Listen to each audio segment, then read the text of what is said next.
Did you like the animation style on Galaxy 4? I love the animation. To be fair, I think he's one of the better ones. Yeah, just running, they still haven't mastered. Sideways, it's when when they run in the desert. It's just. It looks gorgeous. Like, It's just. those of you that just tuned in, basically Connor is running in the form of a 2D animation, and it was actually quite an impressive impression. Accurate, semi-accurate. Yeah. But yes, hello everyone, welcome to Nerd Bubble Podcast, episode 100 and shit. Fuck, 100 and shit. Yeah, I think. I literally just had the videos loaded up because we were talking about videos that we'd done. 176. I was right the first time. Why do I ever doubt myself? With me, George, and Tom Holland. Hi, Tom Holland. What's up? I'm Spider-Man. You wish you were Tom Holland. Who doesn't wish you were Tom Holland? I wish you were Tom Holland because then we'd have some star power. Yeah. Welcome back, or for the first time. Either way, I feel so sorry for your eardrums. I hope you enjoyed the Galaxy 4 review. That would that become a regular thing? Like in the first couple, we'll cut most of it and then leave out the last couple of lines, and that will be the review for Galaxy 4. And we'll do the same. Tune in for season 17. Oh no, it's been pushed back, isn't it? It has, isn't it? Been pushed back a couple of days, which, hey, remember when we used to pre-order them on here and they would get delayed by a month? I think it'll come out in January. Probably, at this rate, yeah. Which I'm fine with, because then the first thing I buy myself in January is Horns of Nimon in Blu-ray, and I'm kind of fine with that. No. Treat yourself, everyone. Just after Christmas, treat yourself. But not to that. Just not to that. What is your problem with Horns of Nimon? Is it because it's too good? All of it. Too good. Too good at looking fucking dreadful.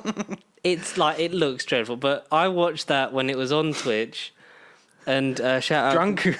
I don't blame you. I wish I was. I think shout out Guy Lambert, who one producer for CBBC, who basically was like, we had a conversation on Twitch. What the fuck is that? It's just the head's too. Would you not like if they were part of the Flux? Would you then hate season 13? I really would. I'd cancel it. I'd cancel season 13. Carvinist is actually a descendant of the Nimon. They've evolved and they look like dogs now. Knock off Chewbacca's. But yeah, like me and Guy would have this we would converse on Twitch, because like this is the first time I'd watched like a lot, because I've been a collector of classic Who, and what has been the Watcher. Will not buy the steelbooks until someone buys them for me, and I feel compelled to finish them. And so we'd talk about stuff, and then like I'd watch Horns of Nimon for the first time, and like it was like, this is mental, and he's like, this is honestly some of the funniest shit you're gonna watch, like, essentially. And then like it gave me a list of ones to get, and I got and watched them, and I was like, this is mental how much Tom Baker doesn't care.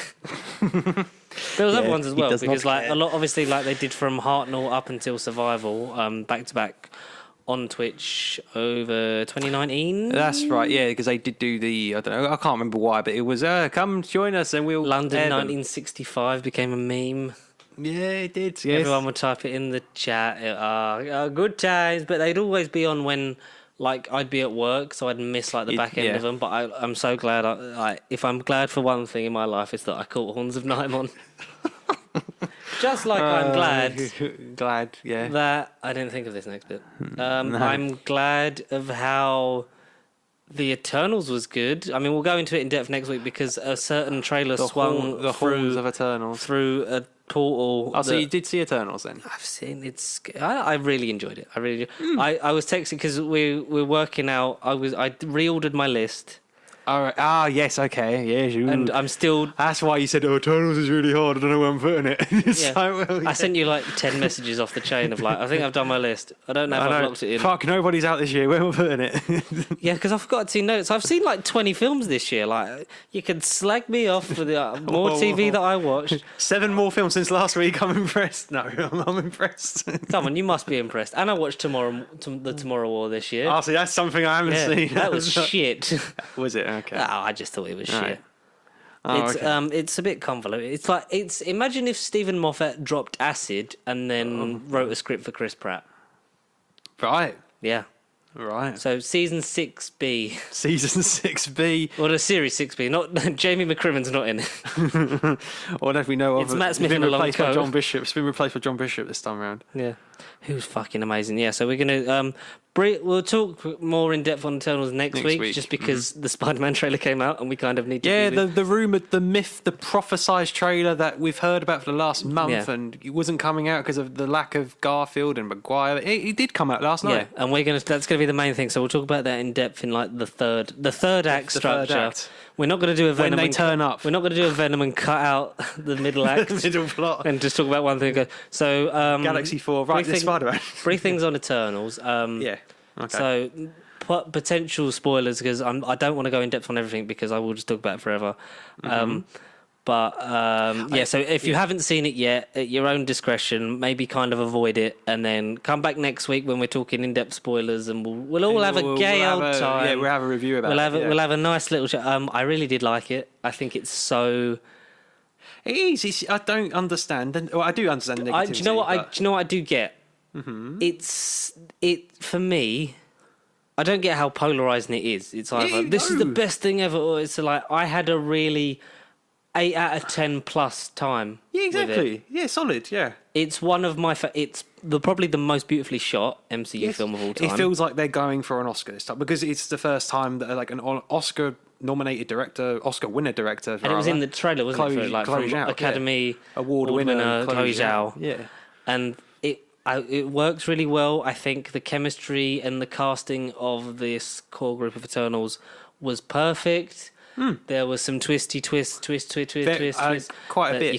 You kind of, on retrospect, I think in another what you can see coming, because look at the scorch marks on Ajax's body. And like people that weren't in the press tour, that I was like, why are they not in the press tour a lot? I was like, that's why you're not in the press tour a lot. Okay. Oh, okay.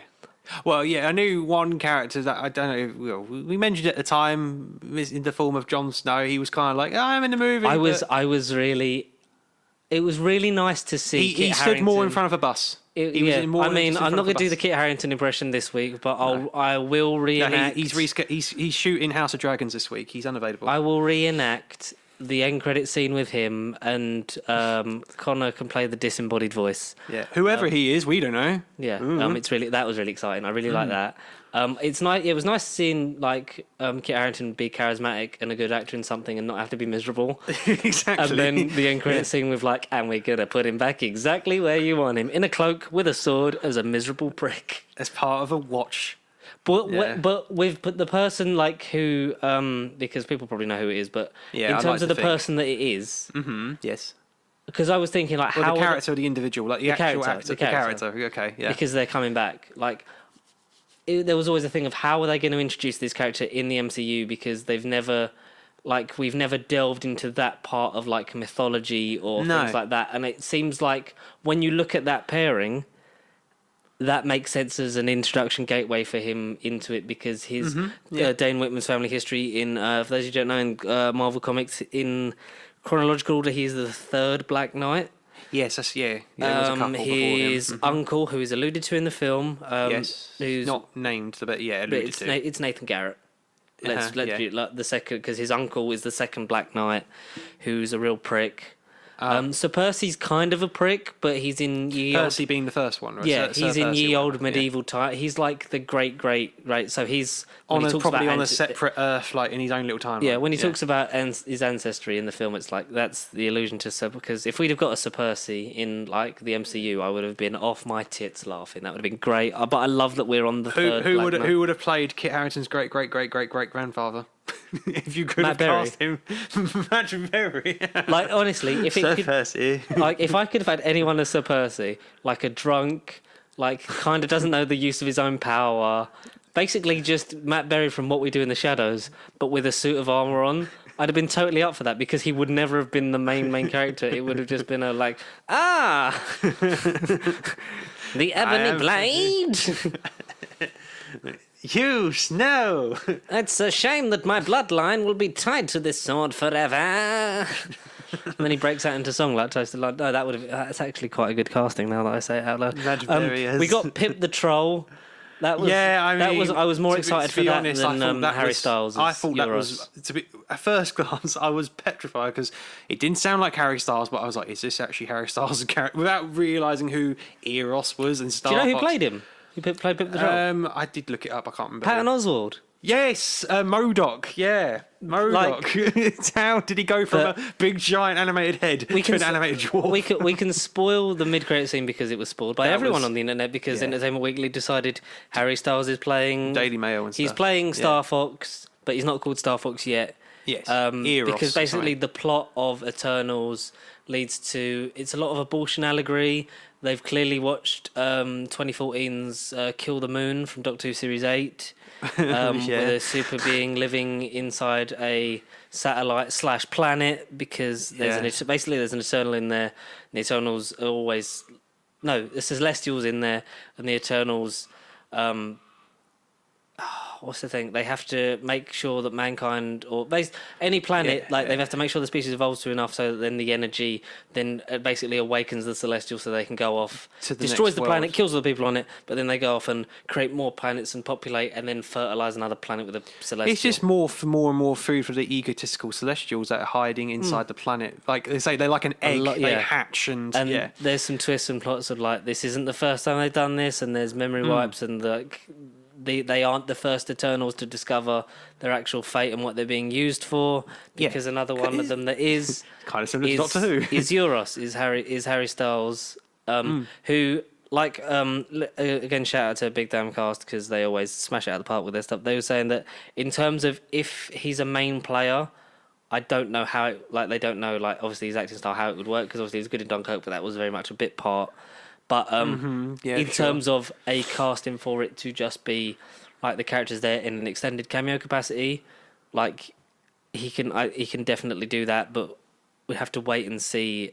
Hopefully, do you not if think he is more and more as a main player. Do you not think he could potentially cross over into something like not Guardians 3 because it's probably a bit late for that? Do you know what they said? Comedic thing that this would mainly. It might have a link to Thor Ragnarok because of the blade that Gore the God Butcher has a descendancy to the Ebony Blade. Because obviously the Ebony Blade in the comics has a bit of a symbiote past. It does. Which links to the planet of the symbiotes, which and again, they flat out sort of go like, we can't really do that because we don't fully own it. But here's how we're going to sort of link it in. And, maybe like in a Venom sequel, they'll talk about how it's like it could do, in another universe, like they have weapons like that. Venom could, there's a Percy.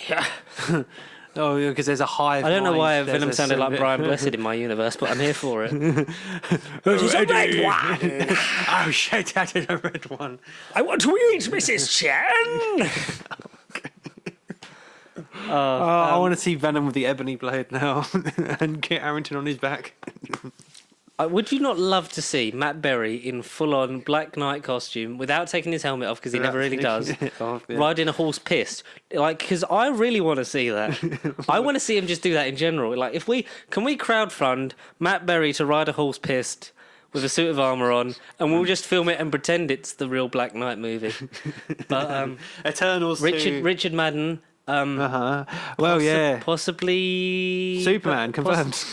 He was Superman in this movie. DC Comics exist in the Marvel universe. Icarus is actually Argentinian for Superman. I mean, that was kind of the role. They reference it as well. Marvel cheekily referring to competition. Well, because Chloe Zhao said that a portrayal of him was based off of Zack Snyder's portrayal in The Man of Steel. Because yes, yeah. Which is cool, and obviously, saying the comics exist and they read them. Not we have when Logan went into, and we have comics of the X-Men on adventures we might have had, but in a bit of a different way. And some of the lineups that you've seen, and some of them look like their counterparts, and the others just look like the comics, which is fucking weird. A bit weird, yeah. But basically they have they have DC media and obviously read the comics or watched the films in this thing. It's so we're going to call you Clark now? Is that?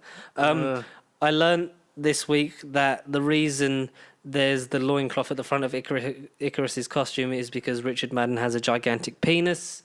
Right. So that was cool. Learned exclusively from GQ, Esquire, Variety, which article? Well, no, because apparently it didn't have that like didn't that bit have at the the front, loincloth. No, like in the okay. thing, and then they had to do it because apparently he's so well endowed they kind of had to hide They it had to- because okay. otherwise the rating goes up from a 12A to a 15. X, to a rated R. So yeah. to a rated R. Does this mean he's probably going to be James Bond after this film? Maybe. Maybe because we Maybe? don't know. Like he might be dead. We don't know because when he we pulled, don't. when basically We don't. like because we can go into the broad strokes, no one knows what's saying. When Arishem pulls them all out, like to be like, I need your memories. Like he pulls all the ones around Earth, doesn't he? Because some of them are Yes. fucked off in the After Eight ship, and Yeah. After a ship, yeah. I like that Dane taking up the Ebony Blade is because Cersei goes missing. I think that's quite cool. You know, I'm not powerful, but you know, let's see what this thing can help. Maybe I can use this to gain some power and go and find her. My one true But love. when he pulls them all, like he doesn't pull Icarus. is Even though he, as his namesake, flies too close to the sun, which was nice. Jolie was. I think the whole cast was great. I like the stuff with Sprite that was a bit like, you know, you've all got to live adult lives, and I kind of haven't got to. Maybe she does now because of the ending, because of what Cersei did to her. Even Druig I thought was cooler. He went liked in a different Gilgamesh. direction. Gilgamesh, yeah, all of them were good. Brian Tyree Henry's character was nice. Brian Tyree Henry was amazing. Like, he has one of the best line deliveries in Spider-Verse, and he was just amazing in this because he's the dad in Spider-Verse. Yeah. That's a copy. It It was good. He has a husband, and if you don't like that, well, fucking deal with it. It's the real world. It's 2021. Men love men, women love women. They can love each other as well. It doesn't matter what your fucking sexual orientation is or your gender. Just get on with it. Whether you love your pet spider I like or that your he goes cat. back to them as well. Like it doesn't become a thing of like, and now I'm going to abandon my family. It's like, no, he's going to Become be an there. eternal Power Ranger. It's like he's going to be there, and when needed, he will be like there for like, and it says the Eternals will return. In some form, like, will it be a full-out Eternals 2? Will Black Knight Kit Harington be in Game of Thrones? I think Black Eternals Knight will be 2? sort of adjacent to it, Yeah. and then like there'll be another Eternals because that will sort of link into the more celestial galactic complexy stuff things that will then come back with. I think it will link into a potential Adam Warlock movie, the introduction of a Galactus. Those kind of things will sort of play into it, and they'll sort of be the thing of like, well, this universe is fucked, and then you're gonna have the Guardians, the Eternals, the Avengers, everyone be like, we've got to stop this giant purple dude like eating planets, as well as the multiverse. So the purple thing is going to be Kang's bitch. Yeah, because they've still got to stop Kang, but That's the thing. There's too many, and then you got the secret invasion of the Skrulls to come as well all next year. It's like, what? Is too many? Is it too much? Arguably, a lot on the plate in such a short time. If this is all just one phase, it won't be. I like that we're in the middle of a kind of gap now because we've got Hawkeye's next week. 2 episodes next week. Yeah. Will we stream it? Who knows? The computer's probably fucked by then. But I have found someone at work's nephew builds them. So hopefully that will save me a couple of £100. So if I'll be like, look, I just need something that won't make me want to punch myself in the face every time I use it. But did you watch? Because it was Disney Plus Day. Disney Plus Day. It was Friday. So we had a lot of new stuff announced, and so we'll go into that. But did you watch the Marvel Disney Plus Day special that was on Disney Plus? I didn't know. It's like a 14-minute clip. 14 minutes. Alluded to. It's in the same vein as the Marvel Legends, like the highlight things and stuff like that. Sure. So it starts off with WandaVision, goes through all of that, the highlights of that, and like the cuts between the shows were great. Okay. So the cut to, and then it cuts in such a way, and then the shield, you see like something get thrown, and then the shield's pulled out the tree by Sam, and then you do Falcon and Winter Soldier, and then you see Loki crash land in the desert in episode 1 of Loki, you hear like Sam's thing from the end of Falcon and Winter Soldier going, we need to be ready for whatever's coming next, and then like it goes into that, and then the Loki bit ends with like, so he's there in his robes again, but it transitions like smoothly to his episode in What If, when he's in the desert and the cars come towards him. Oh, and then we get a full scene when we get through it. Then we get a full scene of, this is essentially the thing that was shown on Disney Plus Day. Like I found out, because it's like all the same stuff, and it was like, oh, this is just that in motion, and it's sort of similar to the expanding the universe when they announced She-Hulk and stuff like that, and the original Disney Plus series. Yeah, that And stuff. an abridged version of the Assembling the Universe special from 2014, and it goes into a full scene from Hawkeye. So you get the bit in the trailer like where she shoots the arrow to ring the bell, and then it transitions into a full scene, another scene. Oh. which is, I think it runs for about 4.5-5 minutes. It's the longest portion of the whole thing. Okay. And I might have to check this out. So it basically, the Kate Bishop's in her full purple gear. Jeremy Renner is there. He's deaf because she's talking and he can't hear her. That's so presumably, from that comic, which would confuse like some fans, because obviously we've seen the hearing aid and stuff, and we know that Hawkeye was deaf in the comics, and they're playing more into that. So, assumingly, there's a scene before this where his hearing aid gets knocked out of his ear. So, well, when does he start? Because he didn't wear one in Endgame previously. It might be a thing that he's picked up as Ronin. Yeah, like, transitions. it might be just like a thing where like a grenade's gone off. Yeah, when he's taken down some of the people. Yeah. some of the Yakuza. the Yakuza. And so it might be one of that. So because she's talking and he's like, I can't hear what you're saying. And like when they're having a conversation, like she's looking right at him, like mouthing it so that he can lip read and stuff like that. Oh. Or like when how many bad guys are chasing us, and she's like 4, like holding up the fingers as well. So it's the one like, because he said like, you drive, I'll shoot, and then she's like, no, whatever, and then they come, and then he's just got to get in and start driving, then she's got to shoot, and then it's the whole trick arrow thing of like, not that one. And like, there are arrows more dangerous than that one, like that whole bit, like it ends with that explosion, like that. There's some jumpy bits where it's like this scene's probably a bit longer in the actual show, but the way it runs and flows is quite nice, and it's a thing of like, yeah, like this show looks like it's going to be a lot of fun, like them two. It's a weird scene to like together, them two, because there's bits in it that are like clearly not from the original trailer, like her training like with the Ronin gear on and saying like, you know, I felt like this was sort of my kind of place, because she steals the Ronin gear and like sees someone as him, and then like the people that are coming to kill him obviously think that that's him because it's Ronin. Yeah. And obviously we know that Yelena Belova will be in it in some capacity because Madam Hydra has sent her after Hawkeye. As part of the Thunderbolts initiative. But I like that whole scene, and then it goes to what's coming next, and we get the full look at She-Hulk. We get She-Hulk indeed. with the Jennifer Walters, Tatiana Maslany, and then the weird sort of 70s bit at the end that's like, seems like a nod to Bill Bixby, which is quite nice. Don't make me angry. You won't like me. You've got full mutton chops, Ruffalo, like almost dressed like him. And you get a brief bit of Smart Hulk in the trailer, so you get Smart Hulk and Bruce. Which must, just to clarify, and my guess must be before he undoes the blip and hurts his hand. Yeah, so we're assuming this is in the 5-year gap. Yeah. Because we're assuming she ages up and didn't snap away. Exactly, yeah. Well, the show will clarify that, but I imagine that would be the case. I assume what will happen is there will be an accident in her younger life, because she looked like sort of an older kid, sort of early teen, when she's in sort of like the weird Gamma Lab thing. So I'm assuming... Similar cage to how Loki was going to trap him in the Avengers, like that sort of cage. I think that... firstly, I need to turn the charger on. Oh, right, yeah, okay. That's turn the charger on so Hulk can charge his brainwaves. So I think...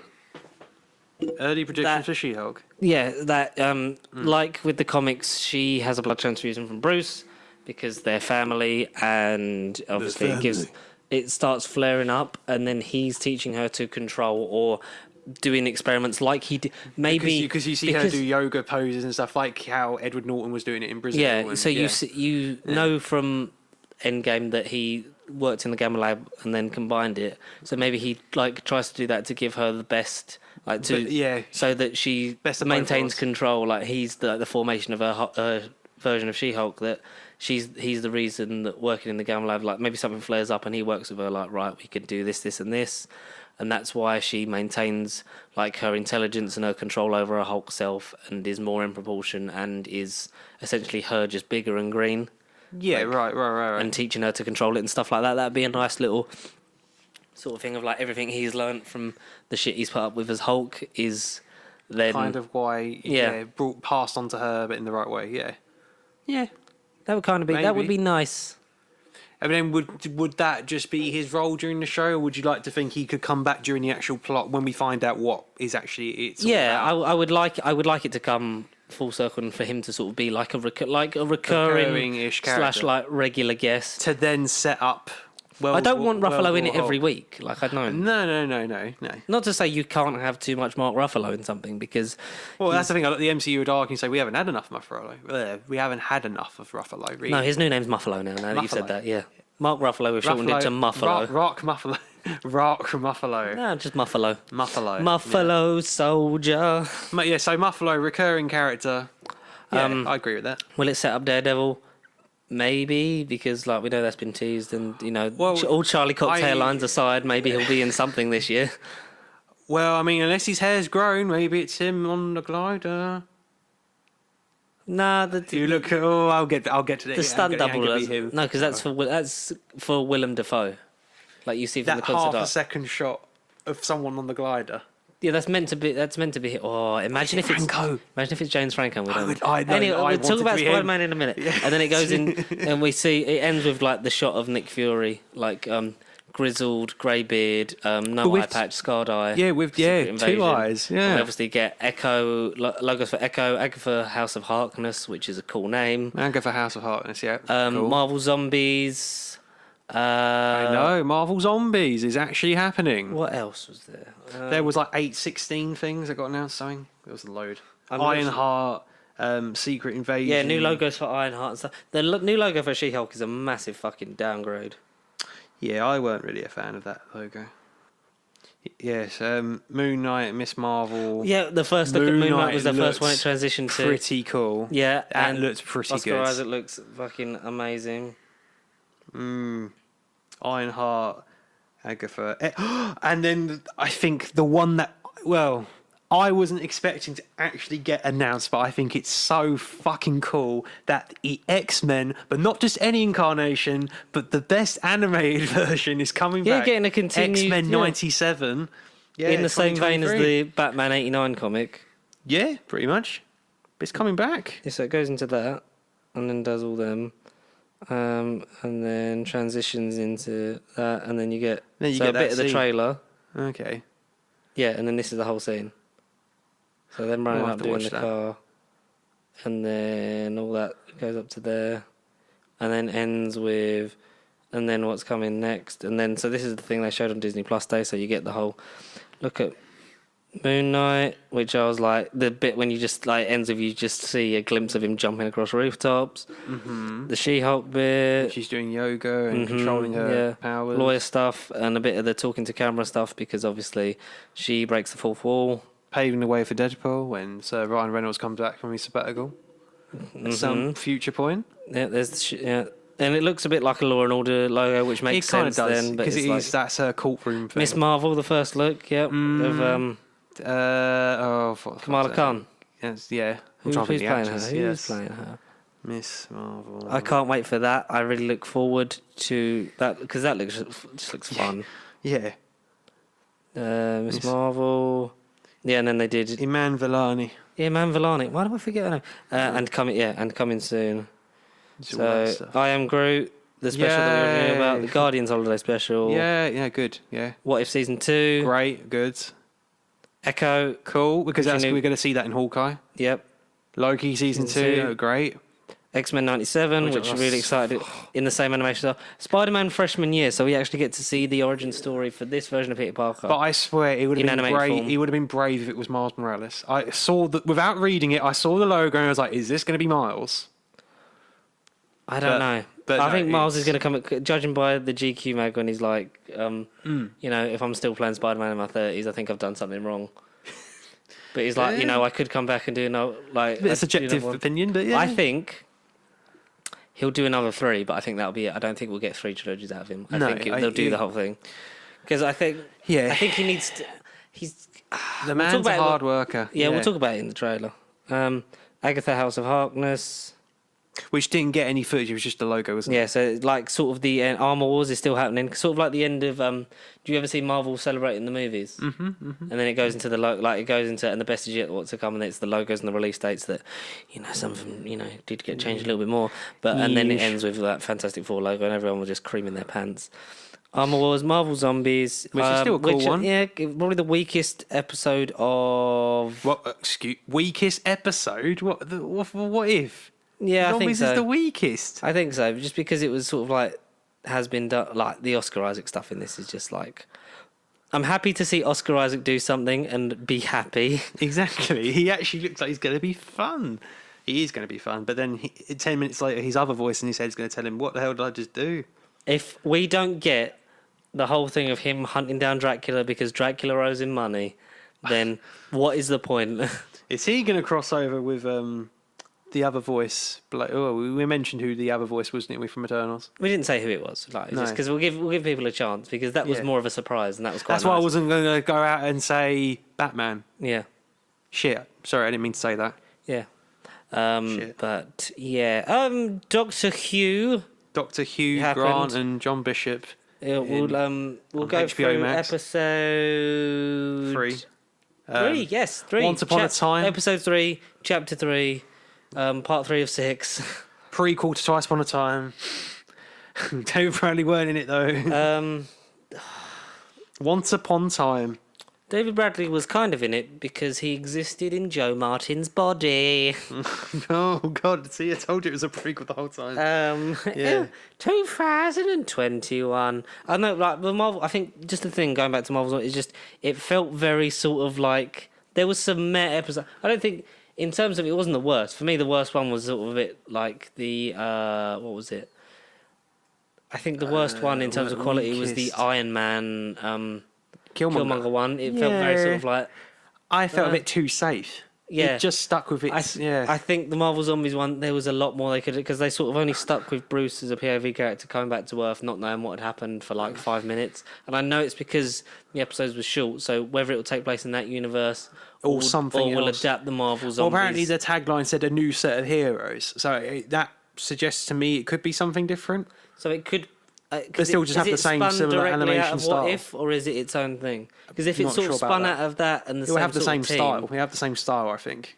I imagine. Because I don't think do Marvel Zombies, but do it just a bit like give us something to latch onto, because like the whole thing of like people like Scott Lang like did it well, like the whole thing of like I make jokes when I'm like nervous, but like Peter goes from being really sad about everyone that he's ever lost like dying, and then the people he's seen dying the thing, and then he's just making weird quippy jokes, and it's like the guy who plays him is great. It's a bit like this is a bit you could have given us something different from like other zombie films, but it sort of felt very like Zombieland-y mixed with Shaun of the Dead kind of styles of things, and it was like there's a few missed things. That's the only reason why I don't resonate with it as much, because if we ever do a ranking of like what if, I think we'd both sort of agree that near the top for both of us is Doctor Strange. Like that was that was the one where I was think spoiler alert, it might be my number one. I think that's my number one. Like this is like it's so bleak. But it also is so different that it's like it's amazing. And just for that character as well, he's just that whole episode. He didn't need to come back. That made the series for me. That one was just like journey in like 23 minutes. It was just brilliant. But no, Disney Plus Day, the future looks promising. All these shows, obviously, we'll be watching anyway. Not just 'cause Marvel are legally monitoring us and making sure we're saying the right things, but we'll be watching. Kevin Feige is currently sitting in the room with a gun to our heads. He might have a gun to some people's heads if they keep dissecting his trailers. But we'll talk about Doctor Who.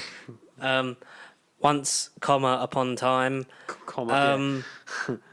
What did you... So, we ended last week with the cliffhanger of time's about to flow through Yaz and Vinda because of these... what are they called? The Swarm. No, the people... The weird... The Maury. The Maury, yeah. So, the Maury. The Maury / Weeping Angels. Weeping Angels of old. Weeping Angels of old. If they got Timothy Dalton back, I think I'd be really... I'd be really... Well, because he was meant to be back for Hellbent. It was scheduling. And he never did. Scheduling conflicts. They couldn't work it out, so they were just like, "Fuck it." He's now Donald Sumpter. He's now regenerated into a much older man. Yeah. I think they should have been really ironic and cast Pierce Brosnan. Next time, Daniel Craig. No, honestly, you take the piss, but I think Daniel Craig would make a really good Rassilon. I think, no, Daniel Craig is a great Time Lord. Whether it's Rassilon or Omega. Or the Rani. The Rani. Who everyone thinks that old woman is. But Rani. I have a theory for that. So basically, Well, who, the Rani or Daniel Craig? In Doctor Who? Daniel Craig is the Rani. The Rani was created because one day, because if you jumble up the letters of the Rani and then add a few more, it says Daniel Craig. I don't know if you knew that, Connor. Oh shit! It does, you know.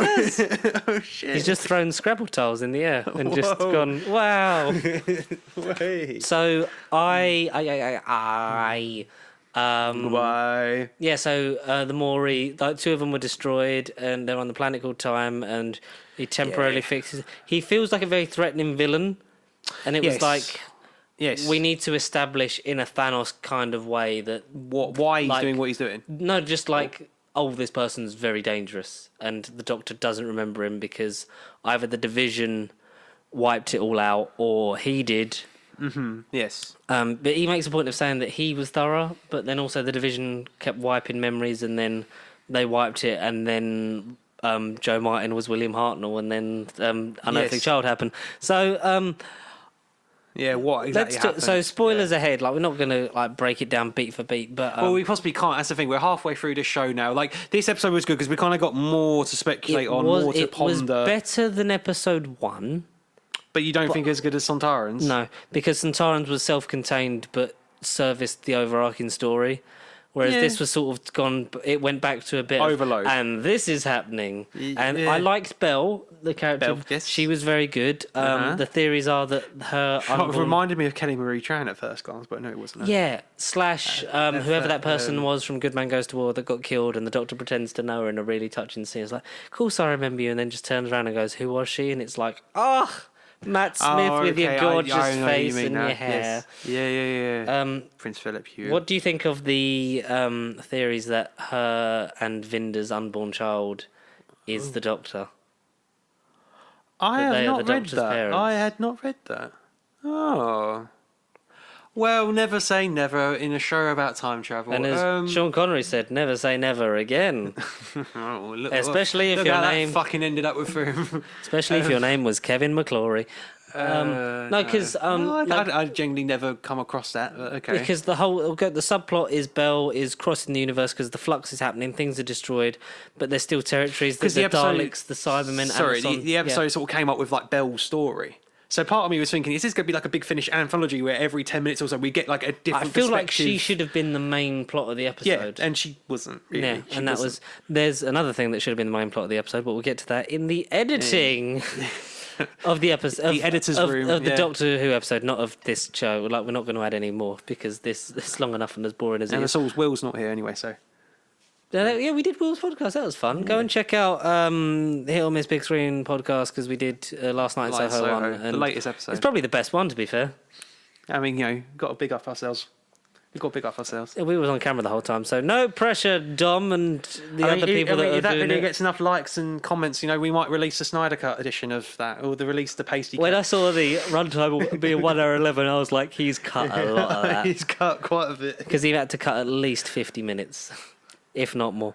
But guys, it's up to you. Keep petitioning, keep tweeting at him, keep Instagramming him. Rent out bus shelters and fly planes. Just release the pasty cut. So Belle, she's crossing the universe to find her love, her partner. That you know, Tigme is gonna probably, if it was the height of the early David Tennant era, that would be sold as a version of a Tamagotchi in Toys R Us.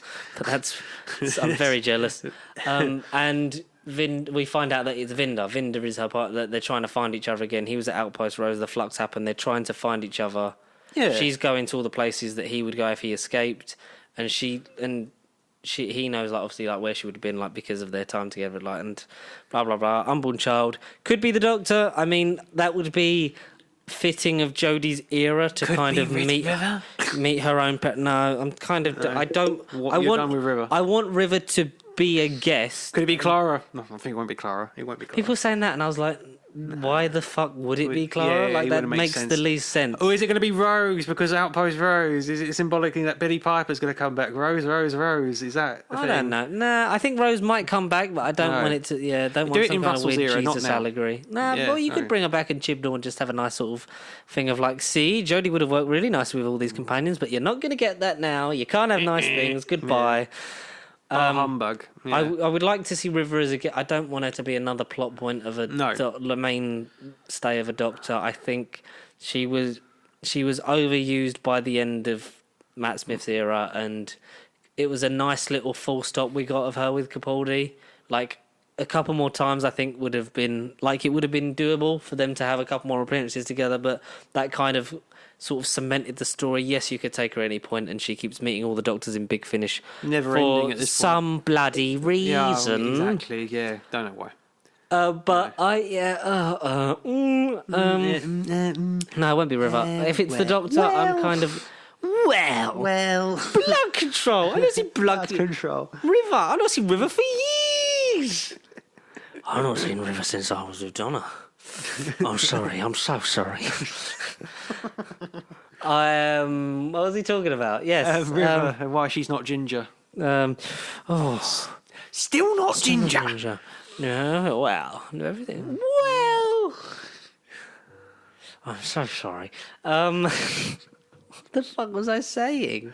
River not being a plot point. The River plot point. Head got If bookmarked. they're her parents, and then it leads to and this is when you were lost, and Tecton found you in a different universe. Blah blah blah. I kind of, if that rounds out Jodie's era, is that she meets her own parents, Back to the Future style. Yeah. That would kind of sort of be fitting of her era of a bit thing of like, what the fuck happened? This is your life. Here's the big red book. Yeah. Start, middle, end, arguably. Yeah, well, not the end, but yeah. But I like their story. That was nice because the main plot point is, which we get a bit of a throwback to Magician's Apprentice, which is familiar with the slow motion film, like the Doctor thinking, like, you know, he's thinking everything before it's even been done, blah, blah. And like she's thinking super fast as that whole swarm scene's happening, and it leads with her and Dan jumping on. The world's going at like 1 frame a second while she's thinking at like 120. Which we've always kind of known about the Doctor. Super Sort of, it's thinking. Sherlock Holmesy, like thinks faster than everything else is happening. Box. Yeah. So it leads with her and Dan stepping on 2 of the Maury platforms as he snaps. So then time also flows through her being like a more intergalactic being with a longer lifespan. It sort of allows her to sort of subdue it a bit longer and sort of figure out a plan. And then she's sort of like hidden in time, and then she's trying to hide them in their lives. Yes. But also, I thought they were in the Doctor Who title sequence. The purple vortexy stuff. I was like, is that the title sequence?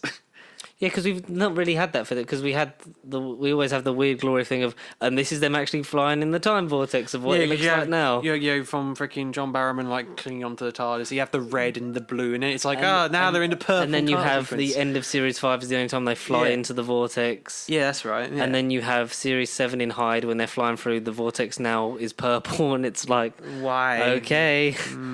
The vortex is Series 7 is when they change. Series 7 being the season where every episode changed the colour of it. In the intro, they changed it. Yeah, and then every 7B episode. was like, it was purple, and that's then they fly through that in Hyde, and it's like, sure, Right, yeah, all right. sure, absolutely. Okay. Tim Shaw. And Tim Shaw. And so they're in that, and they're also experiencing their own lives, but sort of like weird Nightmare on Elm Street-y, like for Dan. Like, Yes. Guys like, where were you? Where were you, Dan? And he's like, Doctor, I don't know what's going on. I just want the. He's still amazing. John Bishop is the best. Did you see his Instagram story? Like, he's walking his dogs, like, thank you so much for your support. And his dog's in the back, and he goes, that's my dog, by the way, not Calvinista. And it's like, John Bishop gets this fucking show. He gets it. Bring him back for Russell. Next thing, he just needs a can of soup. He needs soup on his stories next. Maybe. Yaz because he meets the underground man from episode 1, sort of. Yes. Are we there now? Because they live like the guys from Liverpool, but obviously like in the 1800s or whatever. It's like, are we there now? It's like, no, sir, very far from it, kind of thing. And he's got a weird ray gun, and that kind of never gets resolved. No, it didn't. We know that Diane got absorbed by the weird Thanos-looking passenger mask that you can buy off Wish. Yes. Because so they're basically someone on Twitter described them as Genesis arcs that walk and listen to dubstep. Sure. Slipknot is a Genesis arc.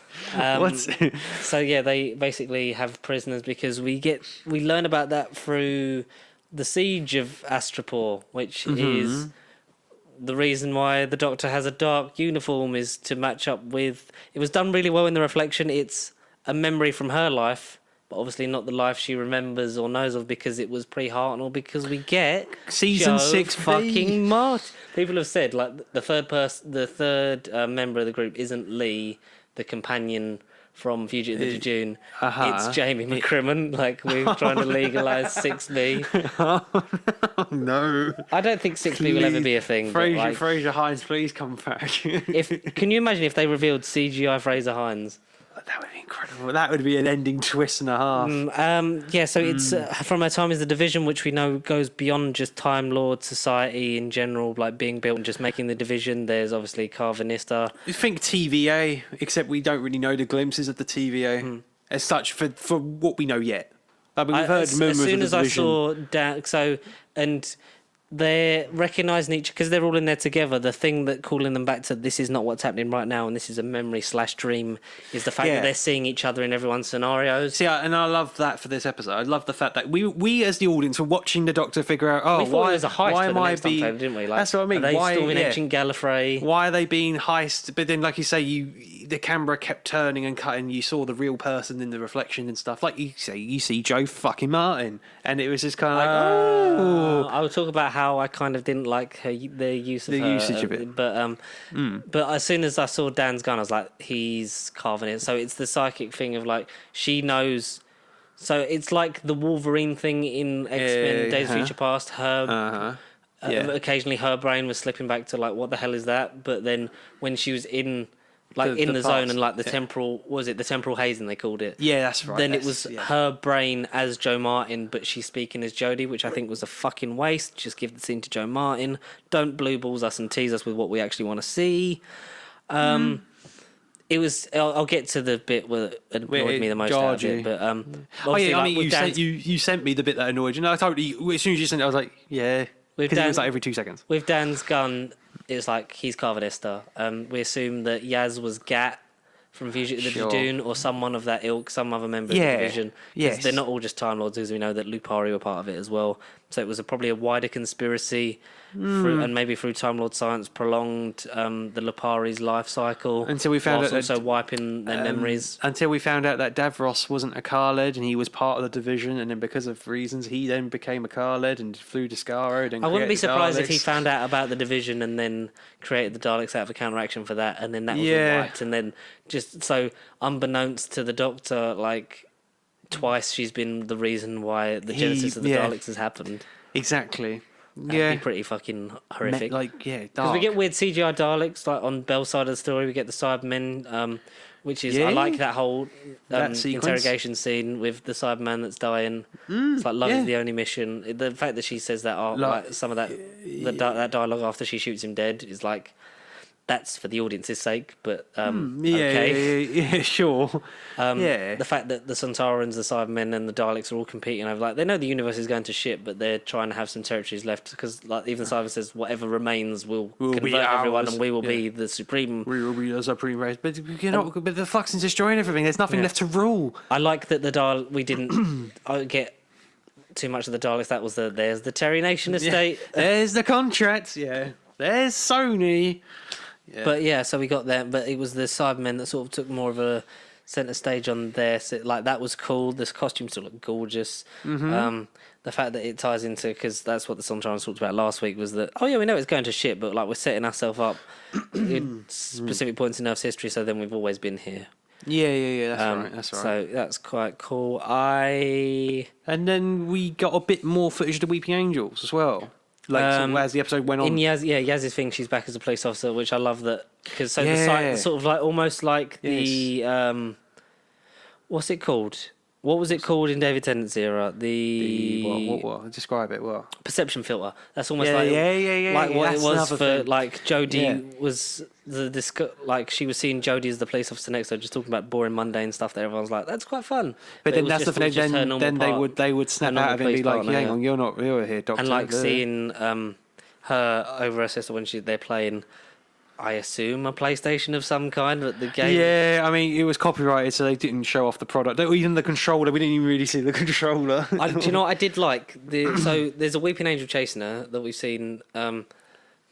It chased whoever that woman was in episode 1. I forgot her name. Claire. River Song, yes, Claire. And then we said Bernice Summerfield. I think that's more valid, yeah. And we've seen it chasing her, and the thing is, there's an angel that looks slightly different. It's like it's chasing her, like she's not just going to turn into it. She is the weeping angel. Like it's already got her, sort of like chasing her down. Maybe I see. Okay. Maybe it links in with that and the Mori, because we know that they sort of have quantum locked against. I mean, they're them, so- similar, so they've got to be one or the other. Yeah, Maybe, they I have don't to know. be. No, I don't feel like they're more likely. So the Maury are definitely the Weeping Angels. I think that's more likely than Andrew Maguire and Toby Garfield being in Batman: No Way Home from the Flash Multiverse Madness. Maybe. I feel like the Maury have to be the Angels. That would for be me. kind of cool. I think, and the Village of the Angels we'll find out next week. But I think it'd be pretty ballsy if Yaz dies in this series and we just don't know it. And then it's the weird hallucinating Return of the Companion thing is what the last thing she filmed for the regeneration. Maybe, I don't know, like the a la Amy and Rory, Clara kind send of thing. off. Yeah. So that. We get a bit of Doctor Who gameplay, and then a Weeping Angel comes out the TV, and like you say, chases. Vinder's thing is him with the Grand Serpent, which a lot of people allude is the Swarm in human form. Yeah, even I though could it's see two that. completely different characters, because Craig Parkinson is fantastic. It's similar clothing detail and stuff like that, so maybe They're linked. a la the Master in the television movie, like his body gets stolen by this energetic force. We see the old prosthetic again for the Joe Martin segments, but we'll kind of do that in a more sort of round-up thing. So he's that, and like he sees Yaz, but then like obviously then the perception filter switches out, and it's one of the worst days of his life or whatever kind of thing. But he's still there before like they come out, but they all come out of it at the end because she uses the time to like basically go. She goes back in time and puts two Maury in the thing to be there for when she's there, and then they're there, exactly. so it replaces it. And time travel, she can, even though you fixed it, time has still run wild. And if there's a war for space or whatever, like if space is tearing apart because of the flux, then let time run wild to kind of destroy the reality on all fronts. Although it's implied again that like the Swarm says to her that it's sort of you had a hand in creating it, Doctor, like not necessarily intentionally. Woman. And the mysterious What's her woman. name? Asanuk or something like that. People have theorising that she is Tectean to the Doctor's mother in End of Time to this. Right. Yeah, I got vibes. Is it of the her. Eddie woman in Doctor Who? Is it the Rani? Can it be Omega? Can it just be Omega? I'd like her to be Omega. She's a great actress. She's been in stuff like she's been like one of them. She's been around in things. It's like I just don't remember her name until someone says it. Tectuan, well that's it. Tectuan. No, the person who plays her. Yeah, I know what you mean. Yeah, so when she fixed it, like the flux wasn't an accident. It was created. It was placed on because purpose. of you. So something she's done has like done that. Whether it be something Joe Martin did in the Division days. Something. Yeah. Well, which we're going to find out. She regrets all those Division days because we know that like the hallucinogens of just seeing like being the police officer that then retires, gets wiped, and then goes back and does it again. Like we don't know how many lifetimes she lived before the Division even. She stopped being Joe Martin. Who's to say that Joe Martin and Division is the beginning of her timeline, and she did, like you say, she had like 999 infinite lives before. Oh, she probably is, because Joe Martin's the one that sort of like the last one that realises breaks free, and then like I wouldn't be surprised if one of the last things we see of Joe Martin Doctor is her getting reset. Yeah. And then just so they're tough, and then that's when she runs off and becomes an William old man. Hartnell and chooses the same TARDIS because it's calling to her, and police box, blah blah blah, and stayed on Gallifrey for years and then left because he was bored. Yeah. But now it's the whole like the context of no, he was trying to escape something when he was William Hartnell, and that's pretty cool. Like he doesn't know what he was running away from, but he just had it in his system. Yeah. And I would also like the fact that she is seeing Joe Martin to do the Capaldi thing of like, that's my next face. Yeah. Because I'd love to see Russell write Joe, because we get in the reflection we get her seeing Joe Martin, and that's the reason her coat's dark to match the fantastic Fugitive Doctor costume. And we get a thing that, like, Dan's Carvanista, like, we knew that. We don't get confirmation whether Yaz was Gat or not, because we only see her through the filter. And the same for Vinda being either her human companion Lee or another person. Yeah. We don't get confirmation of that either. For those two. But they look great together, and they work well as a team, and the chemistry of those four together is great, even though they're not playing themselves. They're playing different versions of themselves or different characters completely in John Bishop, Jacob Anderson, and Mandip Gill's case. The talking to herself in the front. So Jodie's seeing the reflection of Joe, but we know that in the terms of the thing of like being in her head and sort of being in that time and time sort of all existing as one, Joe is there, but is seeing Jodie. Which is like, what are you doing? Like I'm you from the future, because this is before Fugitive and stuff. Fugitive, the Dejuna stuff has happened. Blah blah blah. Season 12. Yeah. And the thing I hate is, so like she's gone to the Astroport, like they're on the planet Time.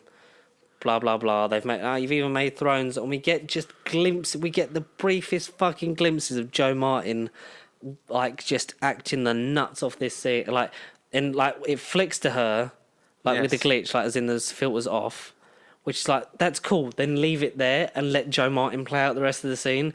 But it makes the point of like them flicking back. It's like all right, and then leave it like that, because then it's obviously like just saying like this. It's actually Joe Martin saying all this, but Jodie's here because she's stuck in it and it's time happening, blah blah blah. But they're both there. Yeah, but Jodie is saying Jodie is saying Joe's script. Joe Martin, yeah, she's saying her script. And as a more tougher, like as a version of the Fugitive Doctor, I think Jodie pulls it off really well. Sort of playing a different version of the Doctor. It's quite good. It kind of reflecting how she is now, because even with the companion still, like, what's going on, Doctor? I'm still not telling you. That's not word for word what she says, but she still is being quite secretive when she and gets not telling pulled out, them. and Yaz does that stupid like. Like, no, you don't. Doesn't matter. Like you don't understand. I was there. That was my chance to. Because all the time, like she's in episode 1 asking Carvanista about the division, and he's like, "Don't." And whatever. Yeah, don't. Just don't. And so, like, she's still on the slide, been trying to find out, and it's like she was there in a memory. She was in the pensive in Hogwarts, finding out a memory, and then the memory pulls her back out. What if the show, when it eventually ends, what if it's just the Doctor looking at down the pensive the whole like 50 odd, 60 odd years of Doctor Who, just looking just down, Tom Baker going, curator Tom Baker just being like. Oh, no, he has a lot of time. No, not curator Tom, but just Tom Baker in his everyday life going, well, that was a waste of time, wasn't it? That's the final episode of Doctor Who. The Flux, what the Flux, yeah. No, just the final level one when it gets cancelled in like 1,200 years' time. Yeah, and so then when it flickered to her, it's like, leave it with her, and then it flickers back, so it's like, just letting the audience know, like, Jodie's here, but she's not the Doctor in this scene because this is from a life she doesn't remember. Like, yeah, remember that quite good episode from series 12? This is where it's happening from.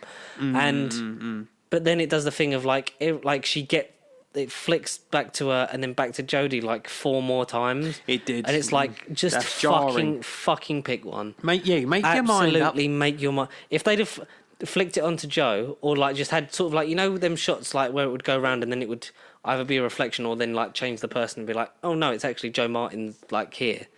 Like, if it had gone around, done that, and then just left it on Joe for the rest of the scene, and then you see Jodie leaving or whatever, or get pulled out because of the Moria fix, the temporal incursion or whatever.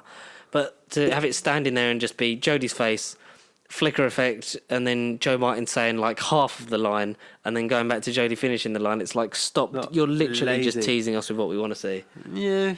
What could have been? If we'd have just had a 5-10 minute scene of just Joe Martin, and then gone back to the thing of, like, and then it would have you'd have gone back to Jodie being like, I need to find out what that was about, blah, blah, blah. And that's sort of like her B plot through the series of like, I've got to fix the flux.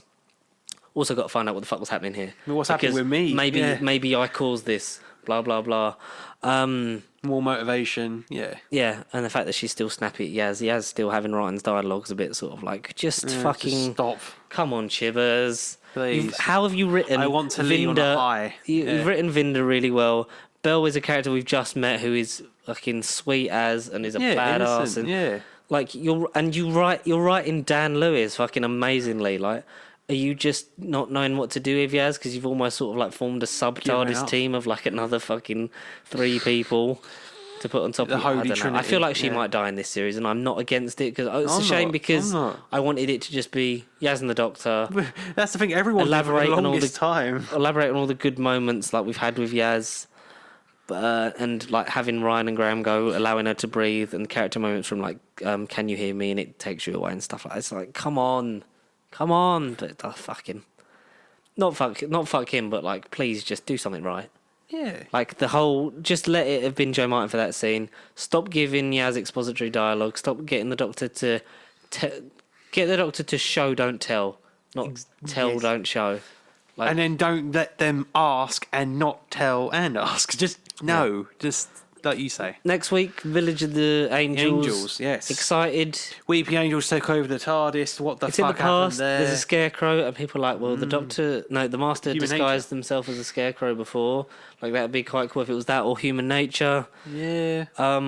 Fob watches and stuff. We got the titles for the last 2 episodes, which are Survivors of the Flux and The Vanquishers. The Vanquishers, yeah. Which was apparently The leaked somewhere else Vanquishers. because people were like pretended to be shocked at the titles, and I was like, I've stayed away. Like I've not been actively looking for the titles because the titles generally haven't really given much away. No, apart from who's going to be in it pretty in terms vague, of the yeah. Angels and the Sontarans. Yeah. But we know the Sontarans are on the cast list for episode 4, so maybe leading into the build up for the finale.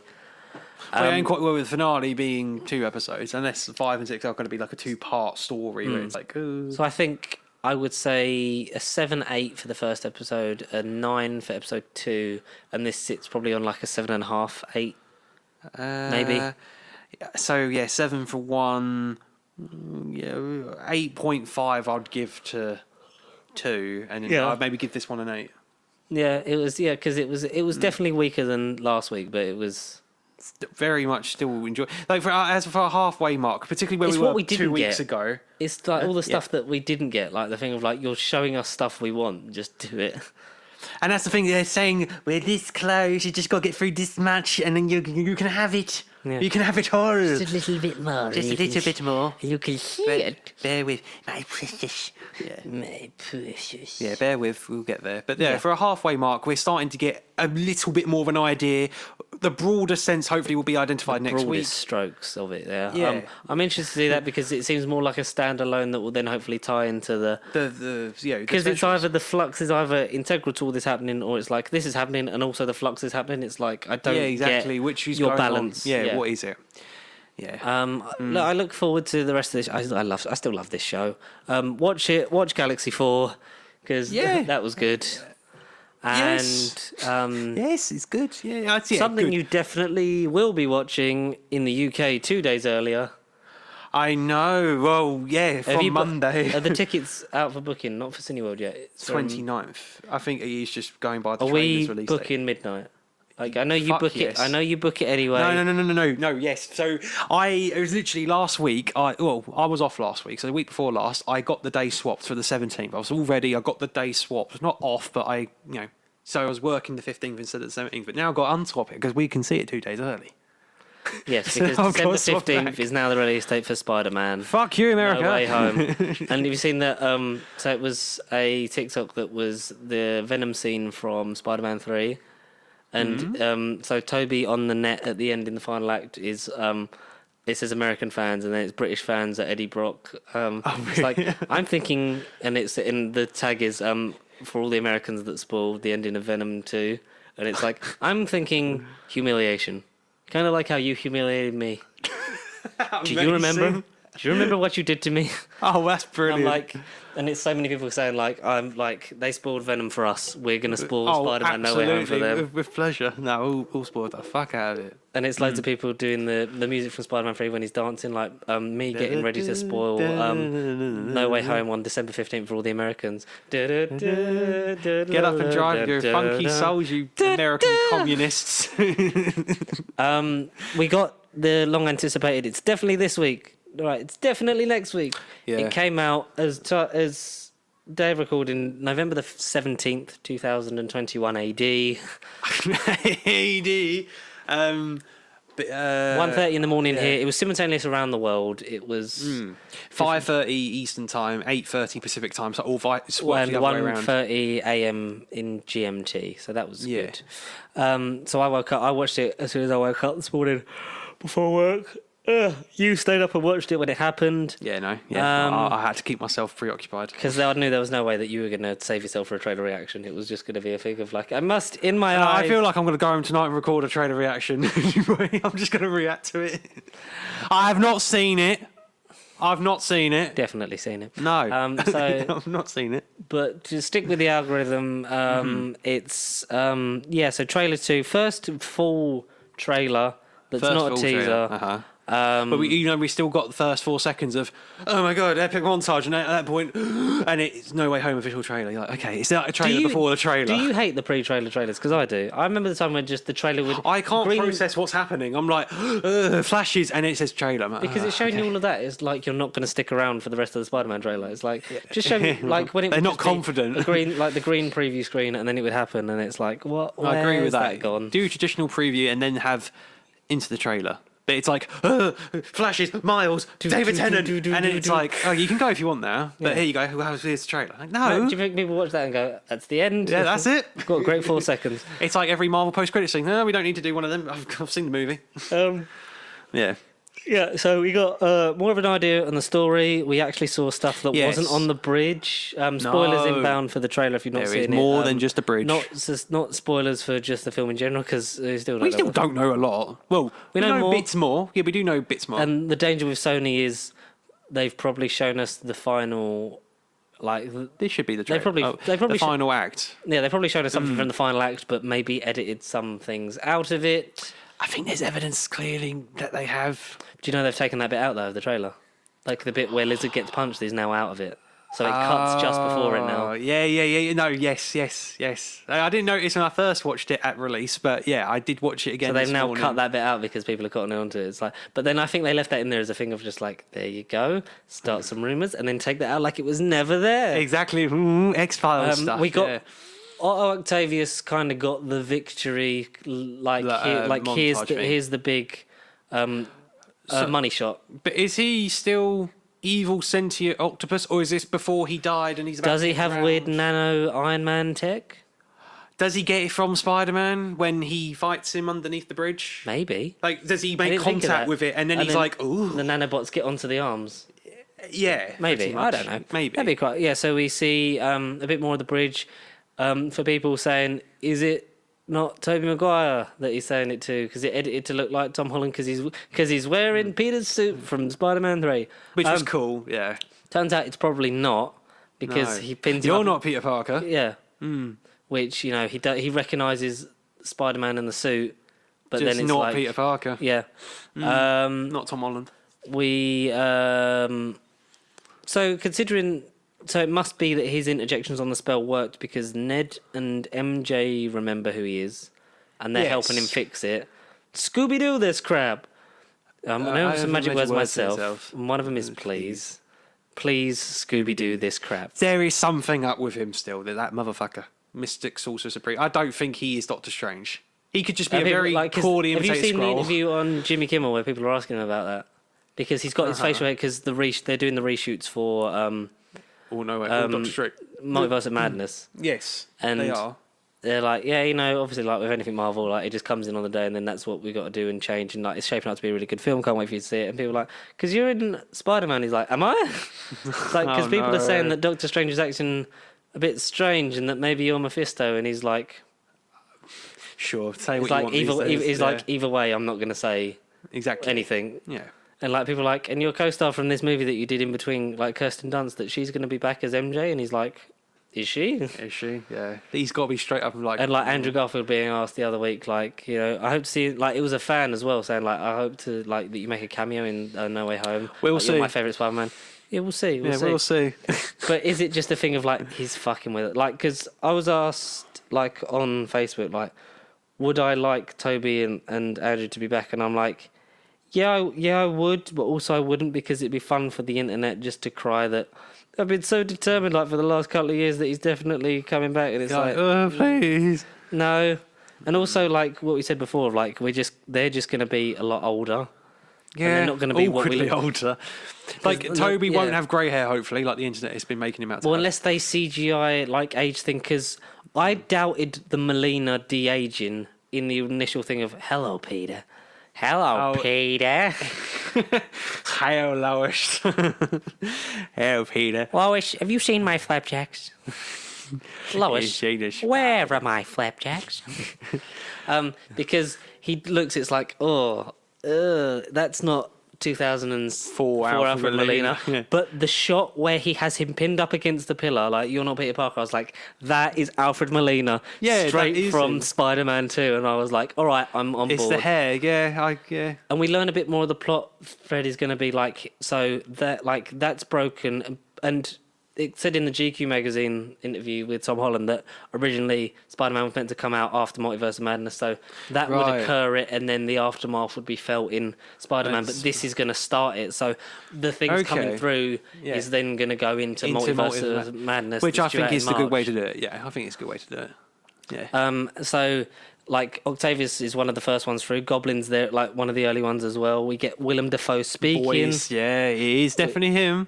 You know, Slightly different. Well, I say it's different suit. It's like a an bit older. updated design Goblin suit, but Well, it's the same one. yeah, exactly the same one, a bit more polished, and then Yeah, like more we know polished. later on, and from concept art and stunt double stuff, that it's a bit of a battered one with the thing, a lapel, and just goggles, and maybe a hood to look a bit more raggedy Green and Goblin-y. comic-y, If yeah. there is a James Franco cameo, cool. Well, because I mean, there's not to rush it up, but there was 5 outright villains that we definitely saw, and then basically there's a blink on a glider.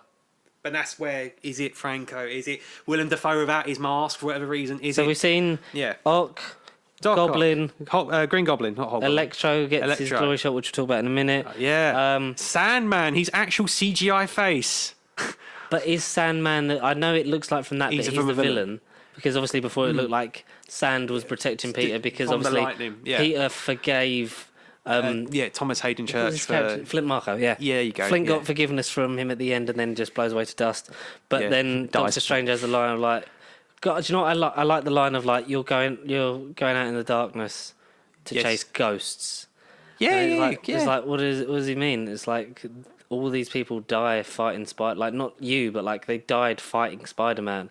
And I like that he feels guilty because, like, yes, it's not him and he's not the Spider-Man, but he is Spider-Man. So for him, it's like, I have done this. Is there going to be a thing of like he's going to try and get them all Save- back, but yeah. save them in their realities? Because there's a bit where it's dark when that happens, and then he's getting pulled down from going through a portal by Doctor Strange. But there's 2 sling ring portals where he's webbed out. Like it might just be a looped one where he's webbing himself, but there's a web on his foot pulling him. Yeah, no, I think that is just meant to be him trying to escape and Doctor Strange goes and webs himself. I think that is just Doctor Strange going, no, not so fast, Peter. Yeah, maybe, but also like that'd be cool if it's like a. Is this how he appears? Yeah, how they appear. We get loads of scaffolding, so maybe those set photos of Andrew Garfield and Tom Holland weren't fake. Yeah, I think that could be a thing. I feel like I think they have to deny it. Like this one has, like, the most secret it's ever had to be, which has meant it's more susceptible to leaks because the more you try and hold stuff in, the more people actively try and leak Find stuff like the out. old trailers and things like that, and like the first trailer and things like that, and set photos and things like. They could all be good photoshops. They could be genuine leaks. genuine convincing. Yeah, But I would hope if they are in it, if Andrew Garfield and Tobey Maguire are in it, I don't want to see it in a trailer. no, exactly. I don't. want to see. That's like, why I'm glad. Spoiler me, alert, they know you, we're in and it. all of us opening at Opening midnight. night, yeah. And then we hear like maybe The Sam Raimi thing. yeah, dun, dun, dun, dun, dun, dun, dun. And then if we get those like musical inserts and then see him on the big screen for the first time, that will have much more of an impact on me and my enjoyment of the film. Absolutely. Than end the trailer with Tobey Maguire looking up, kind of Yeah, thing. it's Encore Spider-Man. Yeah, like The rumoured like that he's going to have a beard to distinguish that he is the adult Spider-Man. It's like, well, no, because he was never meant to be an adult properly in the like he goes to college and then Yeah. has a job anyway. But like at that point, he's Sure, meant he's a to be like 28. He's a 18, 19 28-year-old anyway. man. He's a 28-year-old man doing high school, but Yeah, you know. he's still old in like nearly in his 50s and like just so that's why I think the aging, like the de-aging, I hope is done on them, but also works well. I'm more up for it because Molina looks like in that shot where he's It's looking like that, him. it's like Yeah, he does look his like hair it's looks less him. crap and he's wearing a Yeah. shirt. Yeah. But obviously, are these from different universes? Because alluding to them, they died. Like we know Electro exploded, and this version of Electro is more comic book accurate. Electro, including the power up, then gives him the star mask kind of thing. Yeah. Of his electrical powers whenever Just fuck he uses the green. them. Who cares about green? Yeah, fuck the green. It's just black and gold essentially. Black and Oh, yellow. yeah, I liked it, and you know, and we get the line of "You're not going to take this away from me." So is that like Like him referencing saying that he doesn't want Peter to send him back to his death or whatever? Yeah, that's what I mean. Yeah, maybe. So that's why the villains might be there, because they know themselves in their timelines that they're all going We've down. seen or the they're bankrupt. lizard. I hope that Rhys Ifans is back.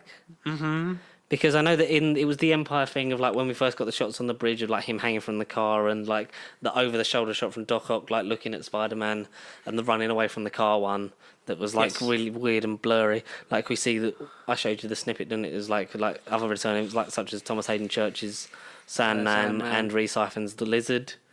So we see Lizard, it's full on the same model from Amazing Spider-Man. Which is great, yeah. We see a CGI sort of big boss version of Sandman, akin to the Again, last act of Spider-Man 3. he does look a lot like Spider-Man 3 Sandman. It's like, oh, Jesus, this is the same So one. that's cool that they're doing all them.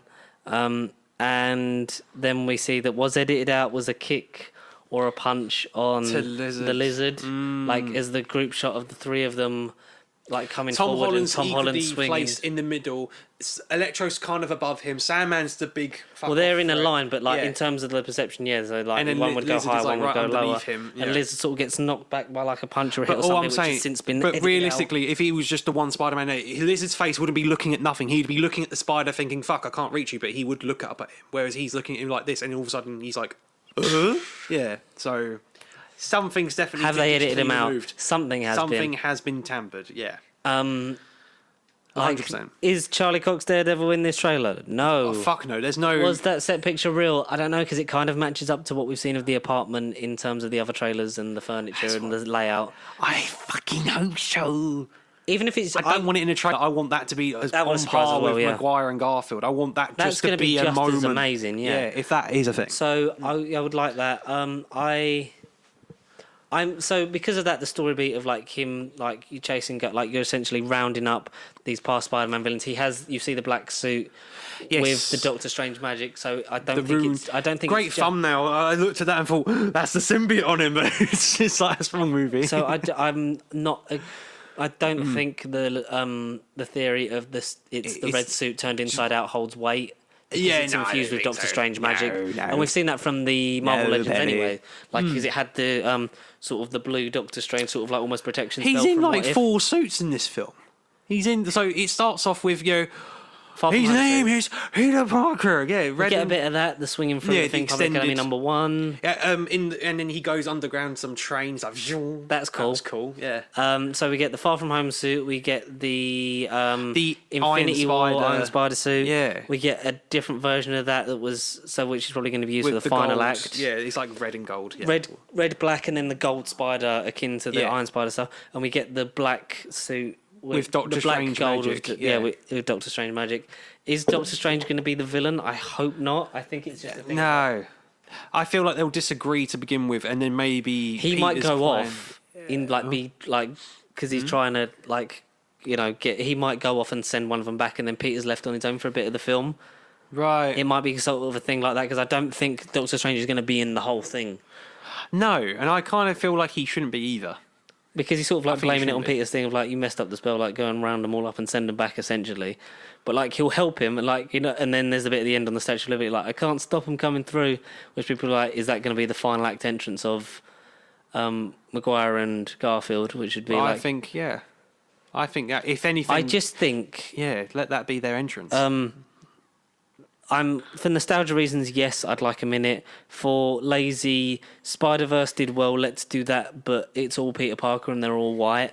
Like that's no. the reason that Spider-Verse worked so well as a film. It was a story from Miles's point of view, who came out from Who a hasn't different been done before, background, who hadn't been done, and yeah. a different home life, and was basically the whole ending of that film is anyone can wear the mask. Like you can wear the mask. You don't have to be Peter Parker to be Spider-Man. Like you see Penny, you see Spider-Ham. Like you see like it takes anyone can be that hero and be the person that's saving the city and just inspiring like all these people every day.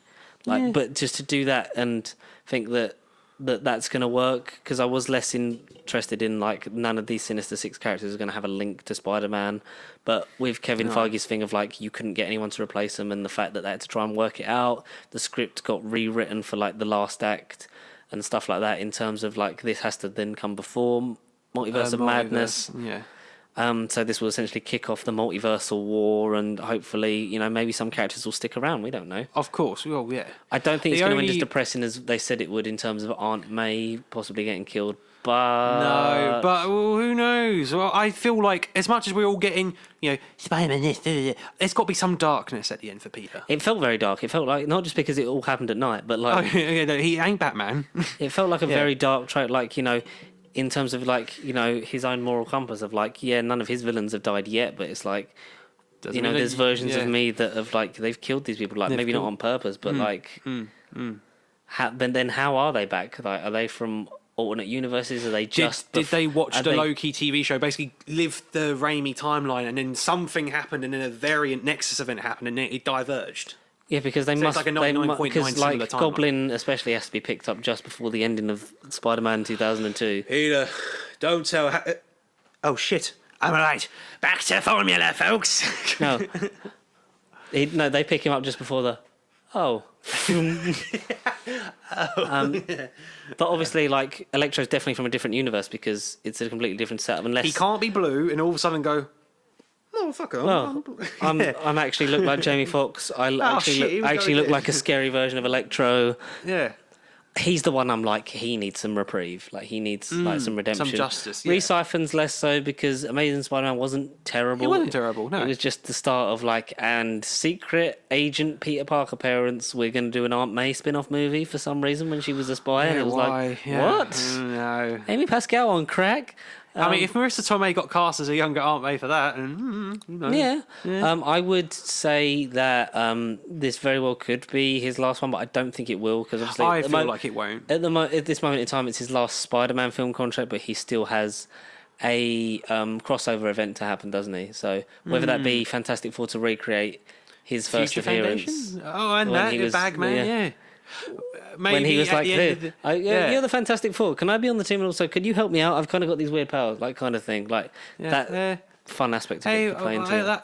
my suit's got like, basically at the end of the multiversal battle, whether it's in Doctor Strange or No Way Home, John Krasinski comes in. His suit gets chucked in other dimensions. He's like, well, I ain't got a uniform, you know. I'm the friendly neighborhood spider, but you need to put a bag on my face. You know, I can't be walking around. People know who I am. Or Maybe I something, don't know. Because I'm assuming that will get undone. Or do you think that? Yeah, because the rumor thing was like everyone would forget, like, all the Avengers would forget who Peter is, and that's how you would deal with him being pulled out of the universe. Blah blah blah. But it's like, I'm excited, but still I'm cautiously optimistic, because I know that Sony have a lot of pieces they're juggling, and they have to give all of them the screen time, some and the story closure they and deserve. payoff. Yeah. Yeah, I wouldn't be surprised if Tom Holland was in Multiverse of Madness.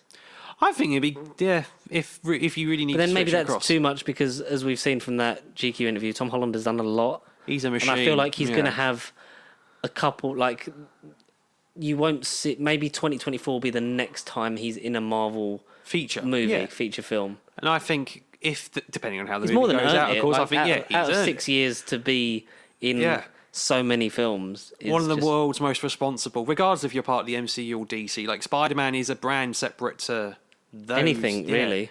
Like, Spider-Man, it has its own responsibilities and expectations, and you know. Yeah, the guy is not a machine. Like, he was 15. How old was he? 18, 17 when he got cast? I don't know, 19. 18, 19. So it was 2015. He was cast because 2016. That's when he appeared. Civil War come out. So in the last 6 years.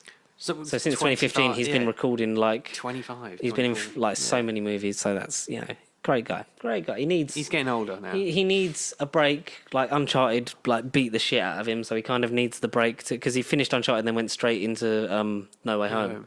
He had 3 days off. Mental. So I think we'll give it a cut, like at least 2022 off. Like completely from a Spider-Man anything. appearance. Hey, if you want a cameo in Full Love and Thunder, make some Taika Waititi joke, then by all means, like, have a funny, hey, I'm here. The trailer Hey, also, the trailer also made me more excited for Fantastic Four because I was like, I can't wait to see John Watts take on do it. a MCU movie. Yeah, like a full-on MCU. Because he's not tied down to the fact of this is a grey area. This is a code. This is what Amy Pascal wants. This Yes. is how Kevin Feige needs it to fit into the universe. This is how it also needs to fit into the Venomverse. First legally fledged, right, this is my Marvel movie, let me do it. Would you get John Watts to do the next Spider-Man trilogy, or would you let someone else do it and have a different voice in it? Because I kind of think that John Watts is knackered as well as Tom Holland. Bloody must be, yeah. No offense to John, but yeah, I think like good jobs, and people say they're the most artistically like uninspiring Spider-Man films in terms of like the way. But then like watch most of Amazing Spider-Man 2 because Mark Webb was... that's not uninspired at all. Well, just because like Mark Webb was just interfered with so much on that film, and he gets part of that here, but it's also Kevin Feige trying to rein it back of like make your film. Like Homecoming, I think still is the most with his voice in it. Sure, because it's not tied down to the thing of. Did you see there's a multiverse? Like there's like that and the whole Mysterio thing and tying it in after Endgame for Far From Home, and then there's all this shit happening in No Way Home. True. He hasn't got the weight of the MCU behind it. Yeah, I would love him to do a Spider-Man film where it's just your friendly neighborhood Spider-Man in New York. Queens, in New York. Leave me the fuck alone, Avengers. Which is why I think Captain America, you're dead. Which is why I think Fantastic Four is going to feel like a completely different film. That's what I mean. Because it's just going to be him of like, right, this is my voice, and I think he's going to give it the 60s Raimi spin in terms of his inspiration, yeah, like taking it from that run of it, because Raimi was inspired by the 60s take of Spider-Man, but like Avi Arad just wanted the 90s because he wanted Venom in it. No Venom in the trailer. No, I theorise the figure from the first trailer. Would you say that's still Lizard? That's still Lizard. It looks more like, because that's what I think. Yeah, but I think, and I hope that. Well, not hope, but I think the best thing for it to be is the post-credit scene has Tom Hardy in it. Like one of the, because we know there's two post-credit scenes. There is two, yes. I think one will set up the Marvel universe at large, MCU and in stuff, terms of like maybe lead directly into Multiverse of Madness, or the thing of like this is the multiversal shit, that this is the effect that it's had on it, blah blah blah, or like you're going to get one that's going to be like, and here's the Spider-Man one. Would you not like a surprise twist appearance by Kang the Conqueror somehow in the mixed? Where it's in the, well, not in the post credits, but during the final, when it all goes purpley, they're in New York, Statue of Liberty. Well, we get the sword ship fly for it. Oh, what? his sword spaceship, that's shaped like a sword. No. You know, the sky has got like the ripples, as if it's indicating the multiverse, or not like the Loki timeline. Does this one say when it happens? Oh no. So this would be the same time as Loki. I'd assume in terms of the breakdown because of the whole spell thing, and it happening more like the breakdown of the multiverse barriers kind of thing. Would you say Eternals could be counted in that? Eternals, because there is a moment where it kind of like towards like the end they do kind of do a thing, and you see ripples and. But have you seen when it takes vibrations place? And stuff? Yeah. Have you seen when it takes place though? Well, concurrently with Falcon Winter Soldier. That's what the writers have stated. But when does Loki happens?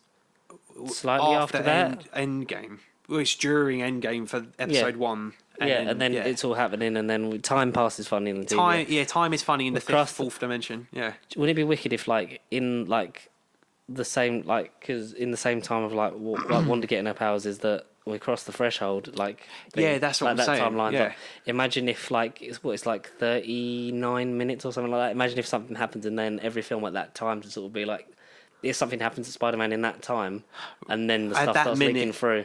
Yeah. About half an hour in. Because it's going to be nearly 3 hours long. It's going to be the longest Spider-Man movie. 2 minutes longer than Eternal, something like that. Yeah, it's either like because Eternals is like 2 hours and 37. 36. I don't know. Maybe I'm thinking of Bonds. Because basically they're all around that mark. They're all fucking long.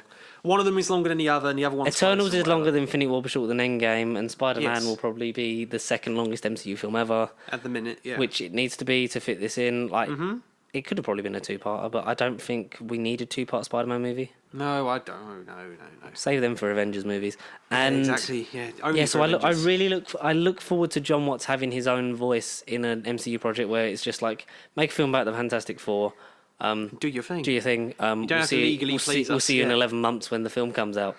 Yeah, exactly. So that'll be good. If they don't release it on the 4th of the 4th, 2024, they've missed a trick. Yeah, honestly, guys, come on.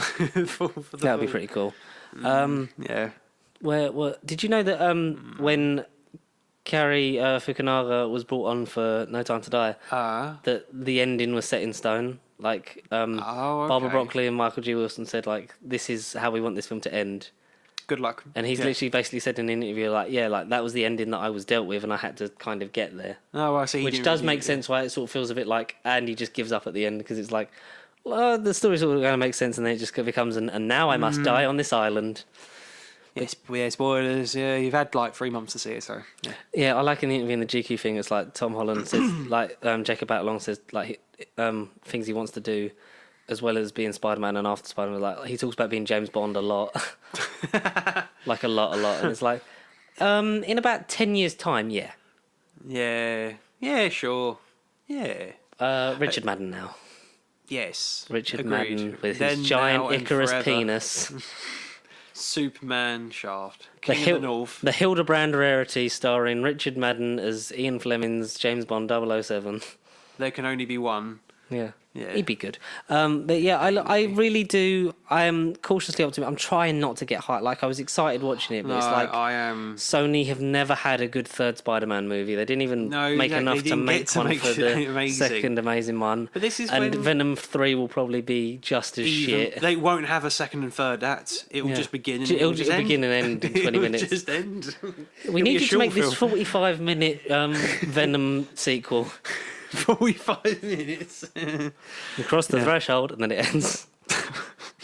What did you guys think of the Spider-Man No Way Home trailer? Is it something you're excited for? Like, because there's no way home after you've seen it. Once you've seen it, you kind of can't unsee it. please send us thoughts on it. We'll talk about it more as the weeks and months go on until we reach December 15th, and then spoil it. Until we've reached the multiverse. Yeah. We might even, if we're both going to midnight, we might even record ourselves, like meeting up beforehand, our last pre-minute thoughts, and then afterwards just be us crying that fucking Andrew screaming. Garfield's been murdered by They weren't Gwen in Stacy. it. And by Ryan Reynolds by Deadpool. Deadpool kills the Spider People Universe. talk the thing like when MJ's fallen off the thing again, and it's like, everyone was like, it's flashbacks to Amazing Spider-Man 2. They're putting, like, when they put in that in the trailer, it's like, surely, like, she's wearing the same costume, she's falling down a bell tower. It's like, are they doing the thing where she dies? And it's like, yeah, they spoiled that.